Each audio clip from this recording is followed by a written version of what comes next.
My name is Nicola, and you're watching Singularity One-on-One.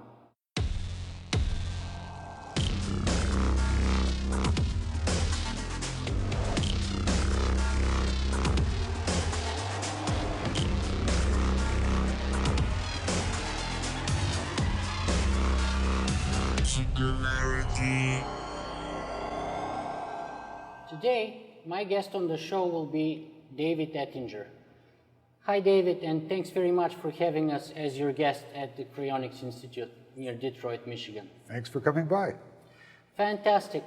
David, let me ask you, first of all, to begin our conversation, perhaps by introducing yourself a little bit, what you do and what the mission of the Cryonicist Institute is. Okay, well, let me talk about the Cryonicist Institute first and me second. That's the more important thing. Very well. The Cryonicist Institute is a nonprofit membership organization composed of people who believe that in the future we're going to have radical improvements in medical technology. And for those of us who aren't going to be around far in the future when that happens, or perhaps nearer, but we don't know for sure, for those of us who aren't going to be around, we need something to help us if we die soon and effect an ambulance to the future. And we believe that cryonics, freezing people immediately after legal death, gives us a real chance to come back and benefit from that future technology. And as to why I'm involved in cryonics, it's probably an accident of birth. My father, Robert Ettinger, was the founder of the cryonics movement, wrote a book called The Prospect of Immortality, which introduced the idea in 1963. So I grew up with the cryonics idea. In fact, when the first freezing occurred of Dr. James Bedford, my father was out in California helping out, and I ended up doing television interviews at the age of 15, talking about cryonics. So I was pretty well versed in it at that time. But this is a commitment that I have. My mother and my father and my grandmother are frozen here at CI. And so I, like other CI members, am committed to working so that they will have a chance to come back. And me too, when the time comes. That's absolutely fascinating. So in a way, you could say that this was and kind of still is a family affair to you, because first that idea was brought to you within the family, and then now you can say that you brought your family within the idea or within the cryonics sort of community and in long-term storage. I think that's right, though it's not me. My father, when he founded the Cryonicist Institute, he founded it as an organization to help preserve him and his family. And that's what it's been for him and for other people who were founders of CI.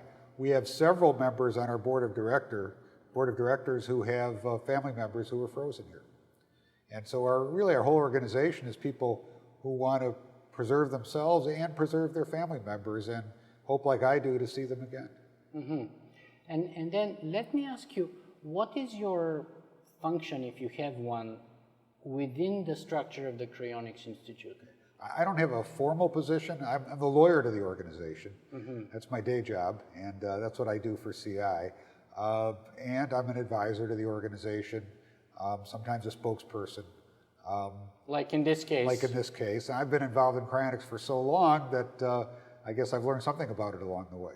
Yes, and I have to say that as part of my preparation for our conversation today, I actually went and I read your father's original 1963 or 4 book, The Prospect for Immortality, which is a gap in my education that I should have filled a long time ago, but I use this as an excuse to do it right now. And I have to say I was kind of fascinated that he had the sort of the foresight 50 years ago to come up with some of those ideas that we're still struggling with today. So isn't that amazing? And I mean, I would feel pretty proud if my dad did something like that. Oh, I think my father was a great man. Not as recognized as he should be. I would say so, yes. But you know, the payoff is still to come. He didn't do it to try to become famous.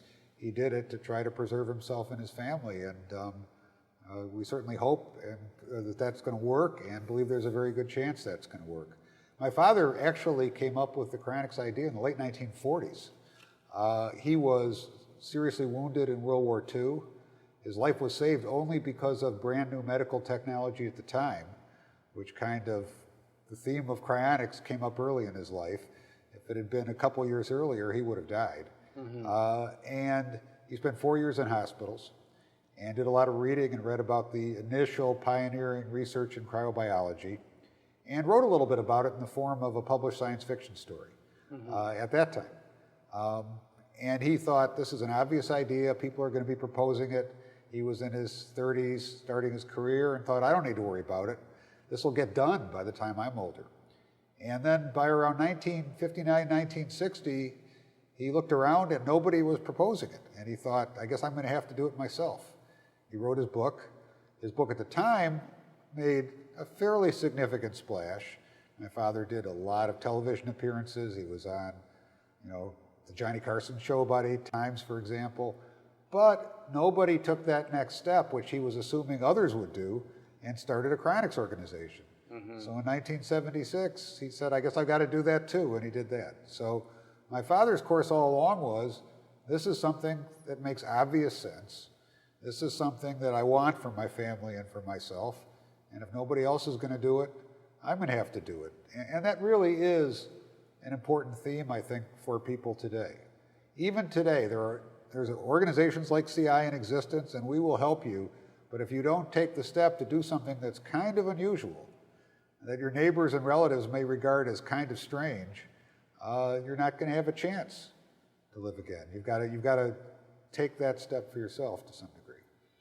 Yes, so I wanted to ask you this on that topic precisely because, for example, my wife, when I originally shared with her the idea about cryonics about a year and a half ago, she thought that it sounded very creepy.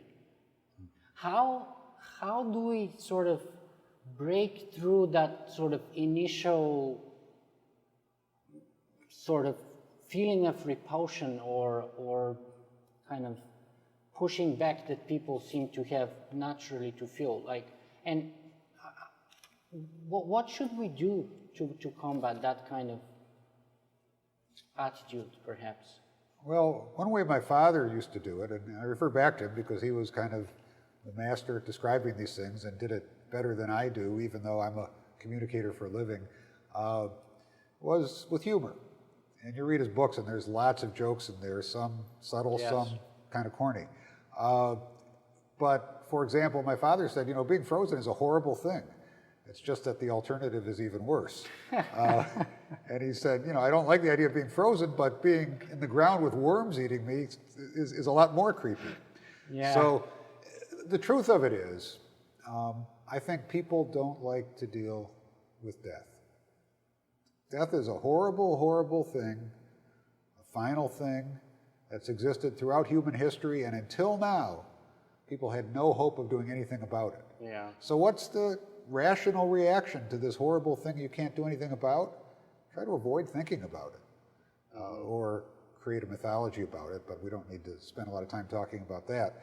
So to get involved in cryonics, I think people really need to face up to the fact that, great likelihood is that while these great advances in medical technology are going to happen, while people are going to live very much longer times in the future, it's probably not going to happen in time for them.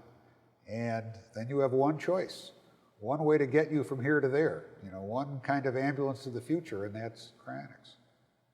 Yes, and I have to share with you that our journey together, me and my wife, was something similar. I tried to use both humor and also a little bit of education to teach her about the process and also ask her to seriously consider the alternative. Yeah. Like, is it better to go in the ground and be eaten by worms, or is it better to stay in cold, in long-term storage in minus 195, 96 degrees?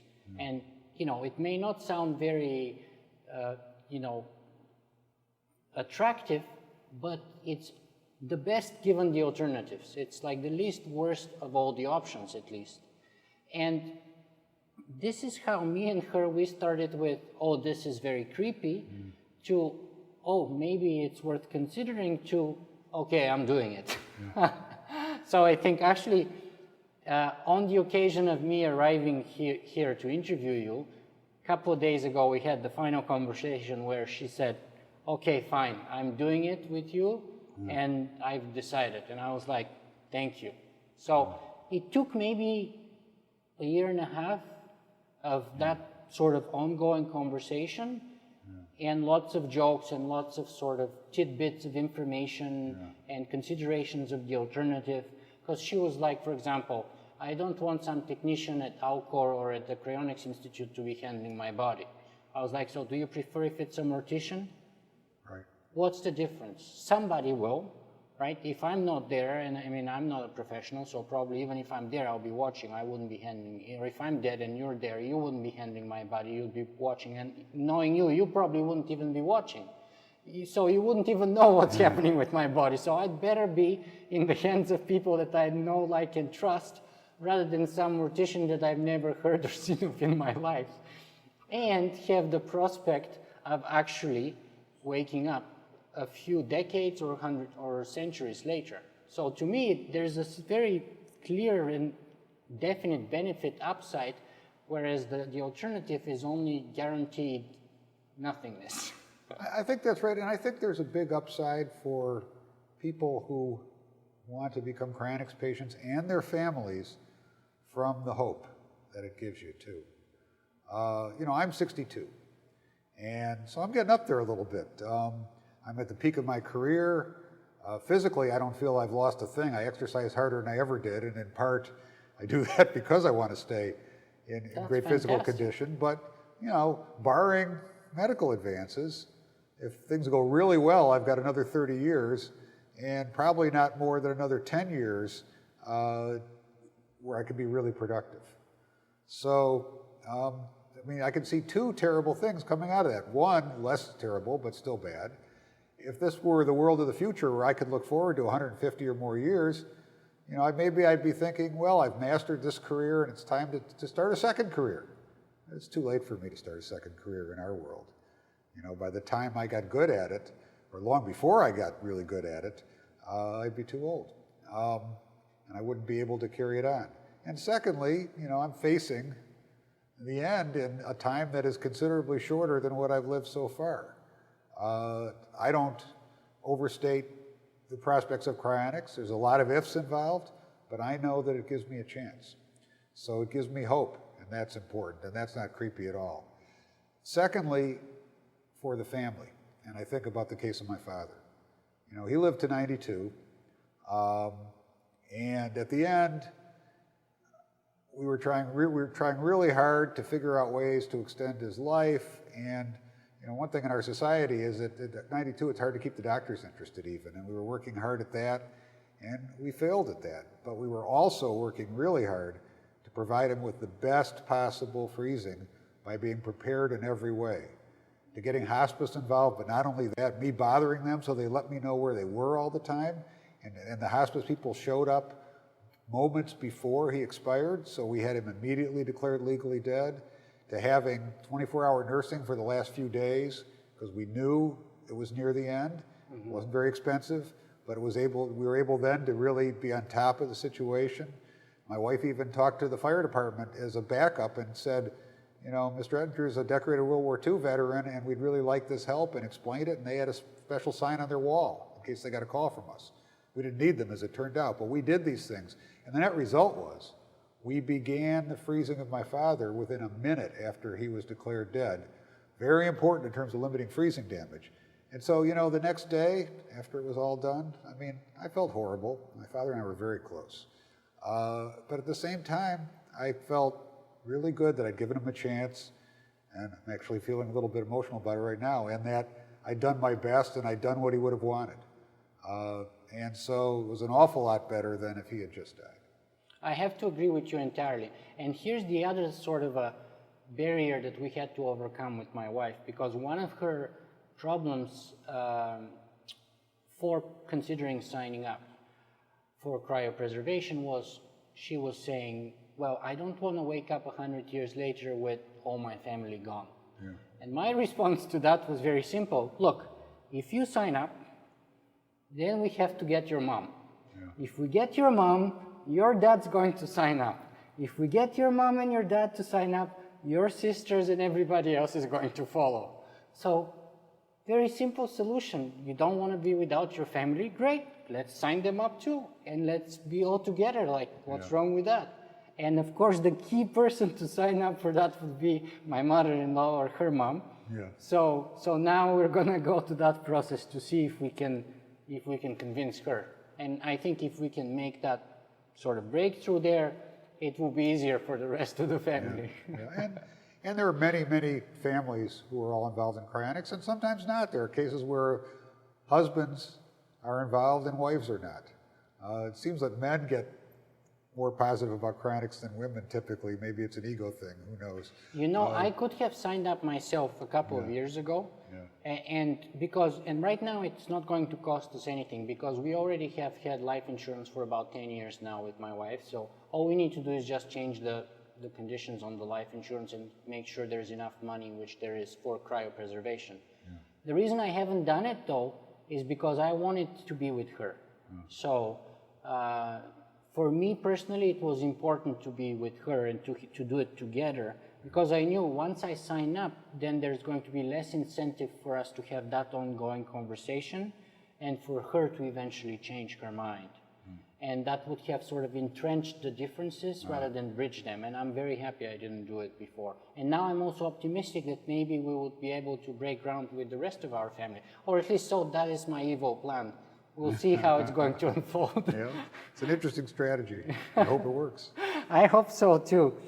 David, however, I got lots of audience questions submitted in preparation for this conversation with you today. So I would intermix them in our conversation. Sure. And so, for example, let us start with something very basic. Let us define the term cryonics and how is it different from freezing, or is it? Well, cryonics is really the name of a movement and a process and an idea. And having said all that, I guess I'll describe it as the idea that you can cryopreserve, preserve people at very low temperatures immediately after legal death in the hope that they can be revived in the future when medical technology permits it. So you can freeze people for a lot of reasons, and today cryonics does not involve freezing, it involves vitrification, which is freezing not into ice but into a glass-like substance. And why is vitrification better than straight up freezing? It doesn't cause the same degree of damage in terms of the formation of ice crystals, which has always been the classic freezing problem. Do you do any of that research and development in-house, or do you outsource that? In other words, how do you update your processes and procedures to perform the perfusion and the process of vitrification? So CI has done it both ways at various times, and CI has also relied in part on research that has been commissioned by the Immortalist Society, which is a tax-exempt organization that is really unrelated to CI, but also founded by my father originally and shares many common members. And IS has funded a lot of the research, and in both cases, the research has been open source, published, available to everybody, which I think creates cost advantages for CI and for its members. And the research has been very practically oriented in a number of respects, seeking what's the best perfusion solutions, and CI's been through several generations of them, including vitrification solutions now being used. What are the appropriate concentrations, when ought to be applied, what is the appropriate timing of cool down? I think Andy described earlier what our timing is, and that's based on research to try to determine what minimizes the damage. What are the most important steps of the process? And one thing we learned is if you have 1 hour of warm ischemia, meaning the patient dies, there's no oxygenated blood flowing to the brain, and enough time passes without cooling, that is the thing that causes the most damage. So interestingly, the most important thing you can do is not the technical things, which we do, but is practical steps to make sure that you begin the process as quickly as you can. And we spend a lot of time working with members to try to make that happen. Speaking of that process and procedures and research and development, I was just reading your father's book and I couldn't help it but notice that And he had an amazing amount of foresight, but he was very optimistic, and it's very easy for me to say now he was very optimistic looking retrospectively, because if I'm looking forward from today, I tend to be judged by the same measure, and people often tell me, well, you're very optimistic, and I probably would make the same over prediction. But is it fair to say that the pace of development of the processes and the procedures on the one hand, as well as the adoption by the wide population of cryonics, have been considerably slower than your father was expecting and or hoping for? Let me talk about adoption and then processes, and then give you a caveat. So I'll go on for a while. All right. In terms of adoption, my father thought this is obviously a good idea. And I agree. And people are going to adopt it en masse. And as someone who grew up in it, I also think it's obviously a good idea. So I've had to spend time thinking about, well, why haven't more people thought that? And I've already given kind of my take on that, which is that people don't want to think about death. So my father certainly, as I described, first he thought the idea would be raised publicly without him. Then he thought people would start organizations without him, and he was wrong on both those fronts. And certainly he was wrong about the pace of adoption of cryonics. Having said that, in the 1990s, things picked up. And while, it's still, dead in the ground, 1 million cryonics 1, or some ratio like that, the ratio's gotten a lot better than it used to be. And our growth is faster. And the vast majority of our patients have come in the last 15 years, even though this organization's been around for 40. And I think there's a reason for that argues for faster growth in the future. How many patients do you have altogether? 124, 125th patient will be here next week. Already, process has already begun, hasn't come in here yet. You see, that's still not a big number for me. It's way too small than I would have expected and hoped for. I agree. It's that 1,000,000-to-1 problem I just mentioned. And I think there's really a second important reason for that I'm glad you said that. I think, personally, there are probably millions of people in the world, maybe low millions, but millions, who have heard of cryonics, have said, that makes sense, and then didn't do anything. CI gets lots of calls from people who say, my mother, my grandmother died. Cryo-curious.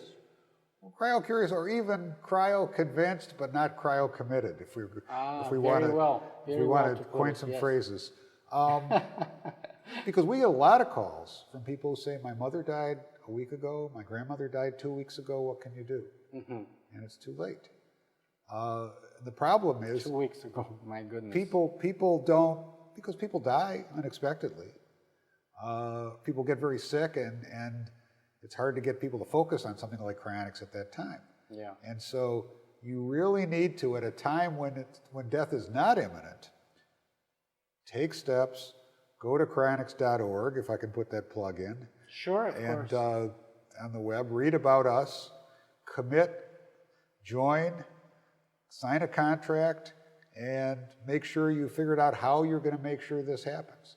Because that's the difference. And I'm convinced that if everybody who liked the idea took those steps, we'd have thousands of patients today. Okay, let me grab that thought and ask you, let's say we have members of our audience right now who are committed and they're interested and they're serious in joining. What do I do and how do I do it? Tell me what's the process. Let's say I go to your website or I pick up the phone. What happens next? What should I do? How do I become a member? You become a member, you become a lifetime member by paying $1,250 per family. Per family? Per family, not just an individual. Does it matter how many siblings or kids do you have? That's right, it does not. And I think we're pretty flexible in the definition of a family. Does that include the pets too?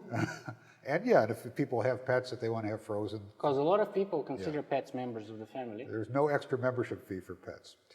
And some people who think that is too much become annual members. And they pay $75 initially plus $120 per year. And to be cryopreserved by CI, the minimum fee is $28,000. It's $35 if you're an annual, not a lifetime member. It's $35 in an emergency where there may be more of a commitment for CI. One thing I think that's remarkable is that the price that my father set for the Cryonicist Institute in 1976 was $28,000. We have had 0 increase in price in 40 years. And you tell me how many products you could point out that was true for, except for a few electronics products, though they weren't around 40 years ago. Yeah. And the reason is, I think there's 2 important reasons. One is that CI has relentlessly worked to innovate, to try to become better, but also cheaper. And these storage units that Andy's talked about that are right behind us, are the 4th generation, and they're probably really, if you count not just 1.0 and 2.0, but 2.1 and 2.2, they're probably about the 8th generation. Do a very, very good job of of insulating, and therefore there's very little liquid nitrogen boil off, and long term, that's the only expense for a patient. Yeah, it's incredible. We have probably 220 degrees Celsius difference between the temperature we're in right now here and the inside of these units, and there's not even a condensation on them. It's not cold, not in the Yeah, slightest. they're not even, Not in the slightest. So it's much cheaper than it was when the organization started. And the other thing is our business model. CI, as I mentioned, is a nonprofit volunteer organization. So we have very limited salaried staff. Andy is it, except for occasional part-time help. And we have lots of people who are very active in the organization, who are successful professionals, who help out and use their expertise to help out. I'm a lawyer, and without tooting my own horn too much, I don't think the audience is going to hire me very likely. I'm an antitrust lawyer. I get $825 an hour for my paying customers. Cryonics organizations could not afford me if I charged. But my personal work for CI, and I don't do it all, but I manage it all, is for free. And I'm far from unique in that regard. We have corporate CEOs on our board who provide expertise on those business issues. We have CPAs on our board. We have investment advisors. And so a lot of what we do is no charge, and it's not because people are altruistic, it's because people are committed that cryonics work for them and for their families. And so that way we're able to operate, I think, very stably for the long run, and you need a cryonics organization that's going to be around for the long run. And I think 40 years with no price increases says a lot about that. So you mentioned about $30,000 provided it's not an emergency of some sort. Yeah. And so let's say the worst case scenario would be a $35,000 fee. But what's one of the questions people ask me to ask you is, what's the money going towards? Well, it goes for the cost of the initial cryopreservation, the perfusion and so on, and then the rest is kept so that the income on it can pay for the long-term storage and maintenance.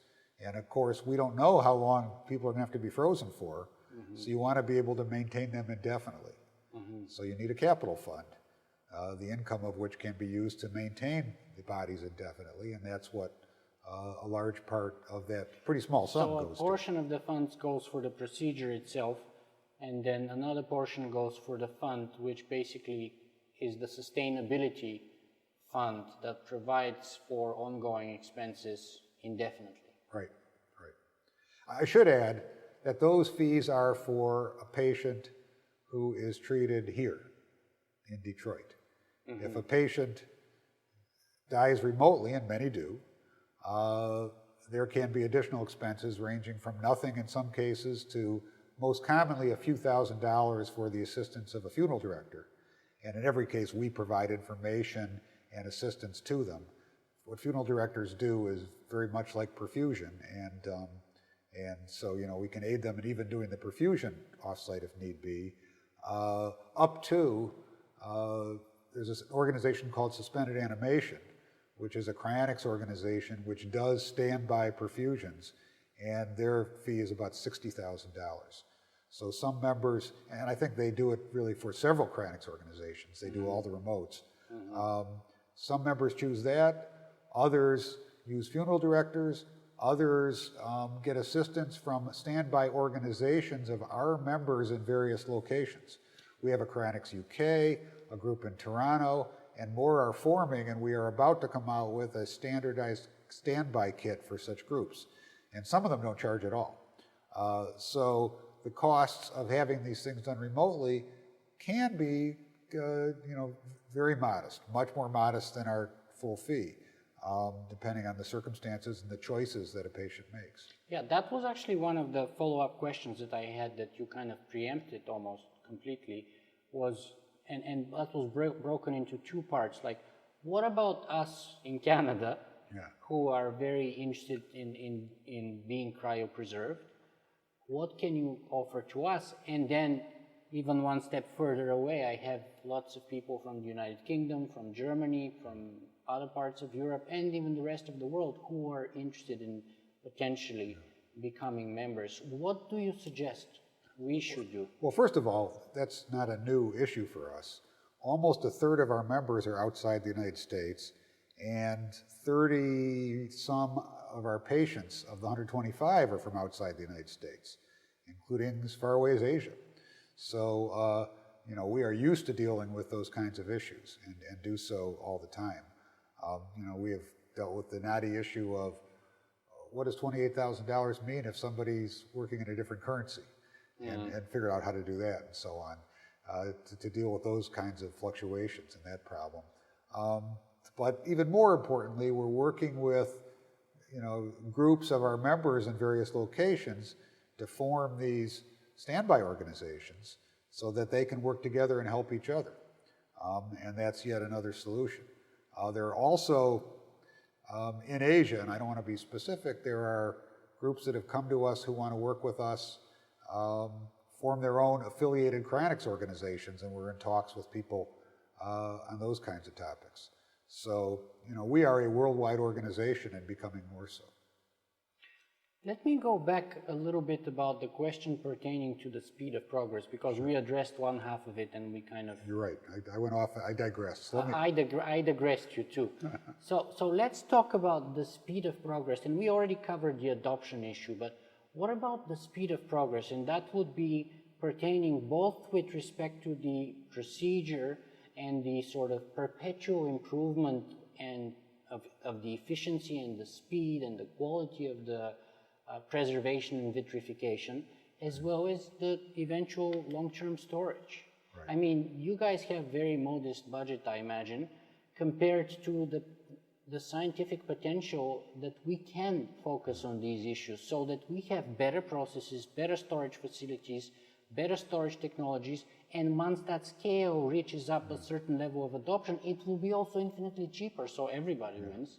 Right, though I think on the storage side, we are pretty darn good, and maybe you could get better, but I have to agree. There's not a lot of room to improve there. Yes, I have to agree, but the procedure perhaps and the rest of the process could use a serious improvement. Well, there's more to be done, and we're doing it. The problem is, it's hard to be able to tell how much room for improvement there is because it depends in part on having the best possible freezing technology, and in part on having the technology for revival, which is going to be a function of overall improvements in medicine. And so how short are we in the first half? It's hard to tell without the second half. Having said that, for example, well, go ahead, or I can add more. For example, one way of sort of benchmarking our performance would be, if it's possible at all, to do an fMRI before and after preservation and sort of compare the differences or the damage that was incurred during that process. And once we have a database of, let's say, the earliest cryopreserved patients, which we can probably do fMRIs on them, and the latest one, and we can sort of compare the baseline and see whether for the last 50 years or so we have gotten any better at that process or not. Well, I think we're pretty sure we've gotten better because the research we have done is all based on evaluating what happens through experiments, using different rates of freezing, using different solutions and so on. And we know we're doing these things in a way now that improves and limits the freezing damage. And there's a lot of different ways to test that, by the way, and that's another controversial issue, actually. Brain slices tell you something, but it's not a functioning brain. MRIs of a whole brain tell you more difficult to do. We have some eminent biologists advising us who say we ought to be doing evoked response testing. which means, when you flash something on a retina, does it show it? Well, but that requires you to freeze the brain pretty well and the eye. So it raises some other issues. And so these are among the things the research is grappling with. It's getting better, but you're absolutely right that the funds are limited. It's partly a function of the lack of a widespread interest in cryonics. It's partly a function, if I can add something, to the space program going belly up, because that's where most of the money for cryobiological research was done at one time. Sure, yeah, that's a fantastic point, because my personal concern is that honestly it has not progressed as far as your dad was expecting, and honestly it has not progressed, and it doesn't seem to be progressing as fast as I would have hoped it would in the last 10 years or so. But that's also true on the flip side. When I was a kid, 2001: A Space Odyssey came out, and we're not there today. We're well past 2001.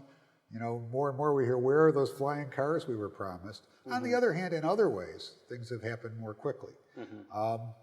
And by the way, that's true in medicine too. In 1970, the United States launched a war on cancer, and the goal is, I think, to cure cancer in 10 or 15 years, and we're far from that today. Having said that, there are reasons to believe that major improvements are coming. And having said that, while it's very hard to predict timing, everybody who predicts things wouldn't happen, would not happen at all, has been proven wrong. And my father did lots of examples of what he called the can't-do experts. And I'll give you two or three because I love these. One is H.G. Wells, who of course was a famous science fiction writer and visionary, said that heavier-than-air flight would always be impossible. Do you know when he said that? 1902. Exactly. I read the book yesterday, so I remember that exactly. Okay, I read the book yesterday. A year before the Wright brothers, and you probably know the next one too. Yes. And you know who it was who said in 1940 that there'd never be more than 6 computers in the world? Watson. Exactly, the founder of IBM. Yes. So, people who have predicted that things wouldn't happen have always ultimately been wrong. Now, we'd like to be farther along today in all these respects, sure. But is there reason to doubt that the damage that's occurring today is curable by future technology? We don't know for sure, but I don't think there's strong reason to doubt it. I think there's an unlimited potential or a vast potential for medical technology, and cryonics is still the best bet in town. My father said sometimes some people will not be satisfied until somebody has been frozen and revived and lived forever. By its nature, cryonics is a bet, and until it works, in the future, down the road a ways, nobody's going to know for sure. Yeah, but you're betting on life, whereas the alternative is a guaranteed death. That's exactly so right. You know what? I would take the bet, even if it's a low probability of a success, there is still better than zero, whereas the alternative is zero. So you're still better off taking a bet than not. That's at least in my calculations. That's exactly right. And how much better than zero? It's hard to say. I think it's a pretty good shot. I think anything better than zero is better than zero. Well, that's right. But there's those people who are pessimistic can't really point to evidence that leads them there. We know, for example, that not too many years ago, they used to say if you're 3 minutes without oxygen to the brain and you are dead. Yeah. Well, except they started reviving people all the time after more than 3 minutes. And just this year, they started doing human trials on suspended animation. Right.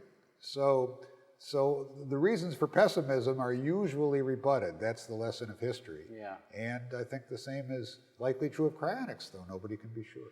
I agree, but what you mentioned leads me to another two of the most popular audience questions that I've gotten here, and that is, what's the guarantee it will work, which I think we kind of covered, and have we brought somebody back? Yeah.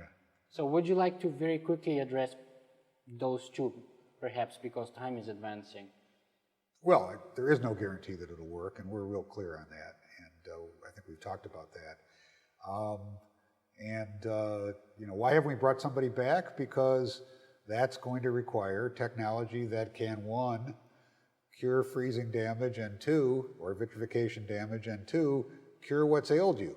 And most of the people who are being frozen are pretty old, and they're going to need some real improvement in technology dealing with aging before they're going to get brought back. So it's not going to happen overnight. But the nice thing about being in liquid nitrogen is not a whole lot's happening to you. You can afford to be patient. And we have built an organization, can't be sure of this either, but we built an organization that we believe can be here for the long haul until technology develops. And again, it may be imperfect and it may be not guaranteed, but it's better than the alternative, so that's good enough for me. I'll take my chance rather than guaranteed nothingness forever. So, but let me ask you a couple of other interesting details that I discovered, and that are also, by the way, popular audience questions, and that is, number one, the fact that you guys don't seem to be taking any neuro patients, and number two is your policy on pets. People love their pets, so they want to find out. Well, we take pets of members because people want to have their pets with them, and so we do that. We do not take neuro patients, and the reason is, I wouldn't argue that we think it's a bad thing to do, but there's a lot of negative publicity that's occurred in connection with neuro patients, and it creates a lot of that creepiness reaction, rightly or wrongly.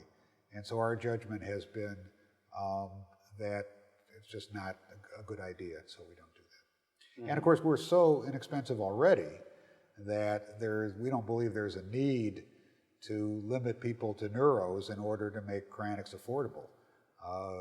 Cryonics at $28,000 per patient is affordable for almost everybody, especially recognizing that even that can be financed through life insurance, and then you're talking about a few $100s a year.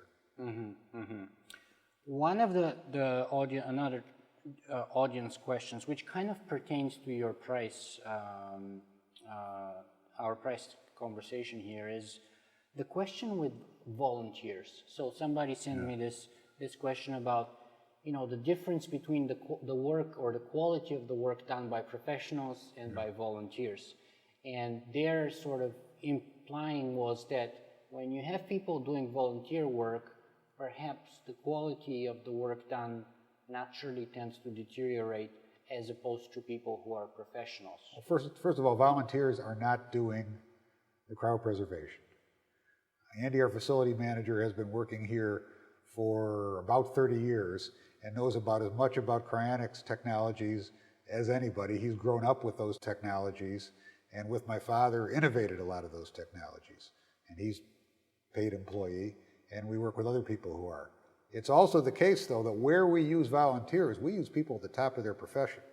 I mean, I don't want to brag, but whatever lawyers are being paid by other organizations, I'm sure are not at my level. I mean, in my field, I'm a national guy, and charge a lot of money, and it's been a career developing what I think is an extremely successful practice. So I don't think anybody would suggest that my volunteer efforts are poorer than somebody who's paid out of pocket.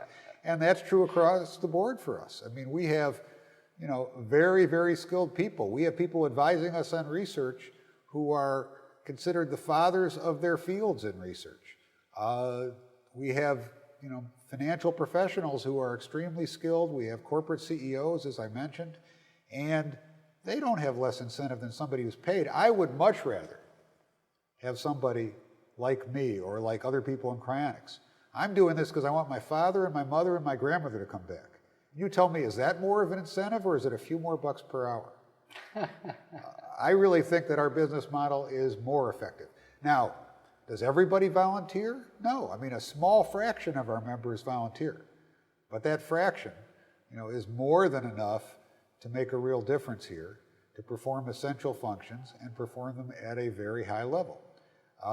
I think, frankly, by the way, I'm certainly a believer in the for-profit system, and many of my clients are for-profit. I do a lot of healthcare work where a lot of people are not-for-profit, hospitals and so on. Mm-hmm.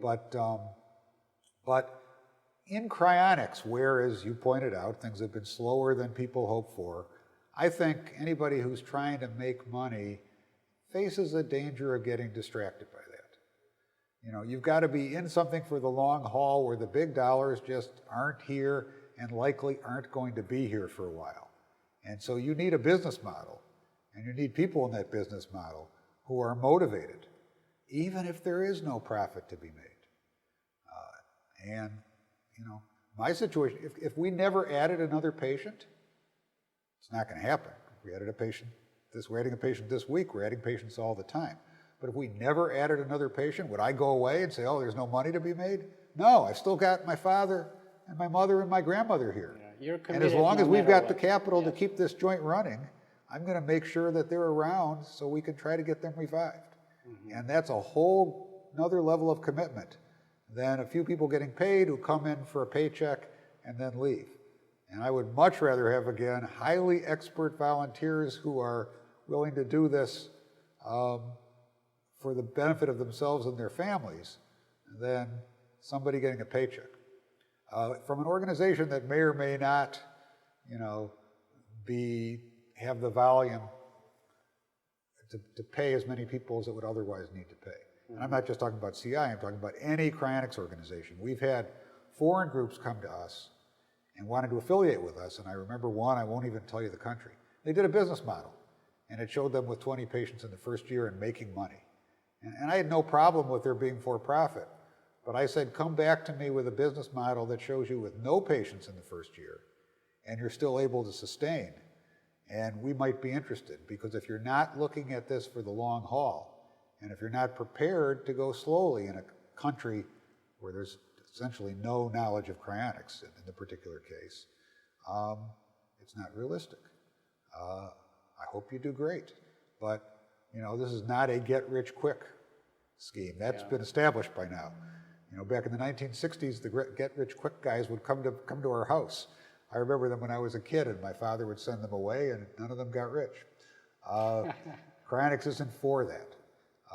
And so I think our motivation and our model is in the right place.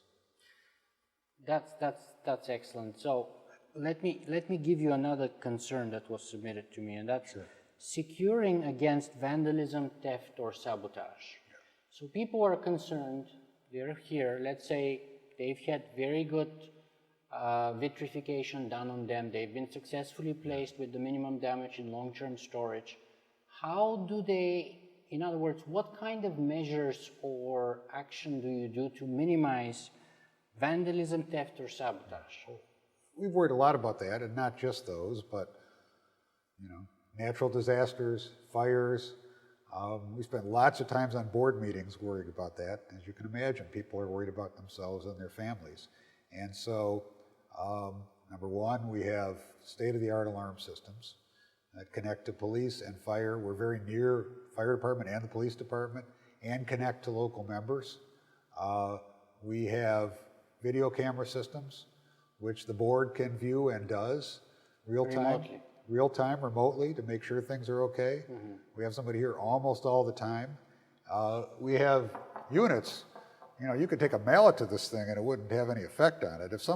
For somebody to do damage to these storage units, you know, they would have to be the Russian army and not on vacation. It's a current reference of this week with what's going on in the Ukraine. But, you know, you'd have to have serious implements in order to do any harm here. We have a sprinkler system, an automatic sprinkler system. So, you know, we have taken a lot of steps.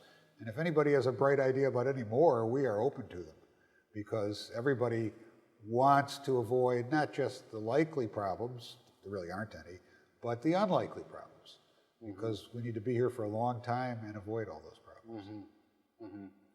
Now, let me ask you for a couple of alternatives that have been proposed in the last few years, and most notably, that's the one by Ken Hayworth, which is chemical brain preservation. The idea, namely, being that if you can, first of all, that under electron microscopy, or when you view the brain tissue samples under electron microscope, you see a lot more damage than with other techniques that are commonly used right now. Let's say, for example, with an fMRI machine or something like that. And also the other benefit is that it allows you to store the brain at room temperature. So generally speaking, without going into the details too much, because we're really starting to run out of time, but what's your take on alternative technologies, and are you open to consider perhaps any of those alternatives, such as chemical brain preservation? Well, I mean, CI exists to produce a result. We are not married to an ideology or a process, and so we're certainly open. I mean, my sense, and I'm not CI's leading technical expert on this, but my sense is that alternatives like chemical preservation are, even today, not as robustly supported as cryopreservation is. They supposedly currently work well for a very small tissue. Well, right, but So right now cryopreservation's had its limits, but organs have been frozen and revived. Whole creatures of various sorts have been frozen and revived, so it's more than just slices.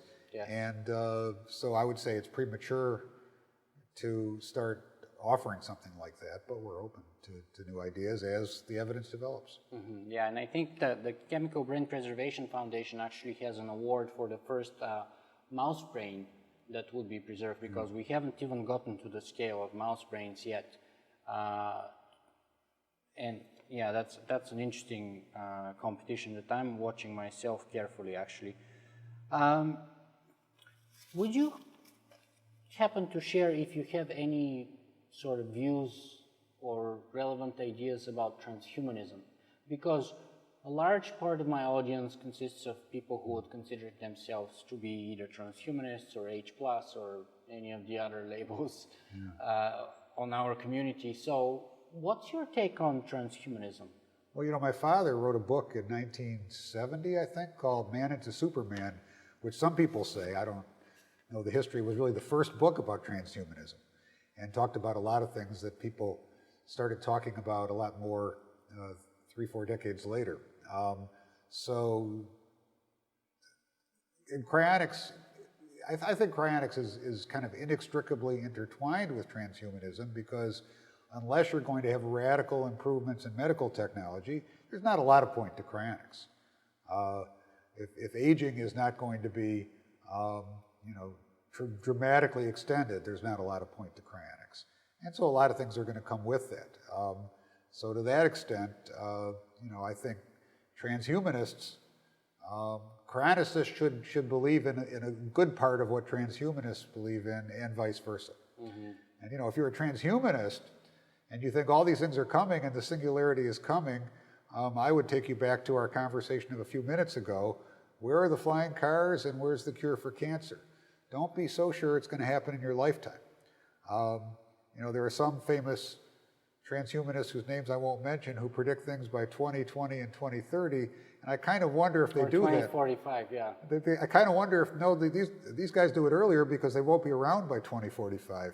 I kind of wonder if in part, unconsciously or consciously, they do it because it's going to take that to be soon enough for them before they die. Actually, Ray Kurzweil and Terry Grossman, they both have these bridges that they call. Yeah. So by the 2020s, we would have the first bridge, which would allow us to reach to the 2030s.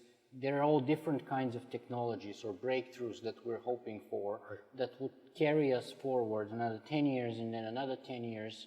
And so we reach a point, hopefully, which Aubrey de Grey calls on longevity escape velocity, yeah, at which our life expectancy is increasing faster, yeah, than our... Absolutely, and I hope that happens. I hope it happens for me.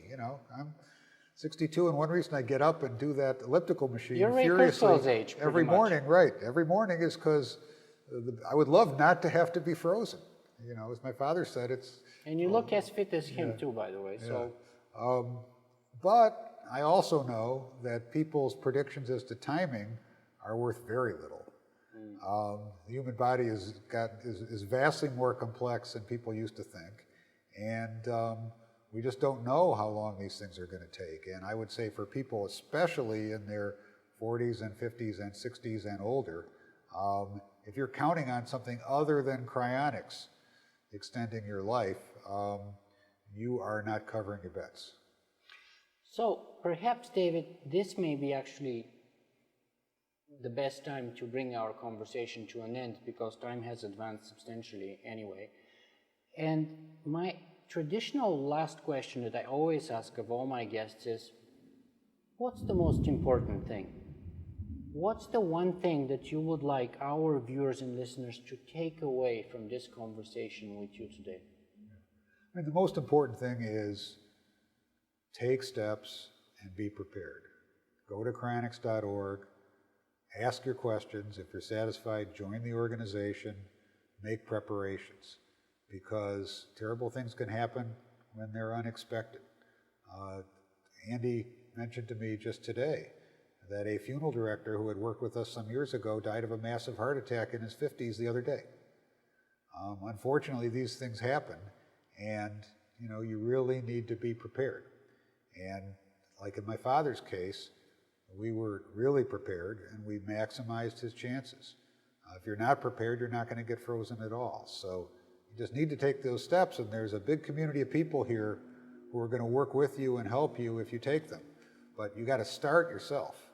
And if you don't do that, as my father said, one thing he can guarantee is that if you don't get frozen, certainly in the near run, you're going to die. Be prepared. Yep. David Ettinger, I very much appreciate that message, and I want to thank you for having us over today at the Cryonics Institute. Thanks very much. It was a lot of fun talking to you. Thank you.